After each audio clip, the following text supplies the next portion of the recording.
નમસ્કાર ખેડૂત મિત્રો, આજે આપણે ભુજ તાલુકાના કોરડાચકાર ગામના મોહનભાઈની વાડીએ આવેલા છીએ. તેમને રાયડાના પાકની અંદર ન્યુટ્રામોલ ખાતર વાપરેલું છે, તો તેના વિશે આપણે શું શું ફાયદા થયા તેની માહિતી લઈશું. સૌપ્રથમ મોહનભાઈ, તમારું નામ, ગામ અને મોબાઈલ નંબર જણાવો. મારું નામ છે મોહનભાઈ માવજીભાઈ ધોડુ, કોટડાચકાર ઉગમણાવાસ, 9998526389 મોબાઈલ નંબર છે મારો. હું 2 વર્ષ ત્યાં ન્યુટ્રામોલ વાપરું છું.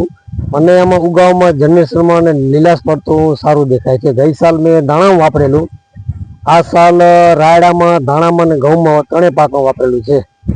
મને એમ લીલાશ પડતું સારું દેખાય, રાયડો પીળો નથી પડતો. મોહનભાઈ, તમે આ ન્યુટ્રામોલ ખાતરની બેગ ક્યાંથી અને કેટલી બેગ લાવ્યા હતા? હું તો 22 બેગ લાવેલો, સરકારી મંડળીમાં લાવેલો કોટલાથી. બરોબર. મને અમે અત્યારે બીજું કોઈ ખાતર વાપર્યું જ નથી, ન્યુટ્રામોલ વાપરેલું છે ખાલી.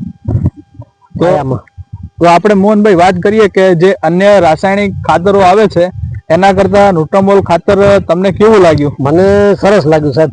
મને એમ થયું કે આ જ વપરાય, એમ કાંઈ વાંધો ના આવે એમ. તો ખેડૂત મિત્રો, આપણે રાયડાના પ્લોટની અંદર જોઈ શકો છો, જર્મિનેશનથી માંડીને એનો વિકાસ, એની જે કુમાસ, એ પ્રમાણે આપણે જોઈ શકાય છે. તો બીજા આપણા જે અન્ય ખેડૂત મિત્રો માટે શું સંદેશ છે?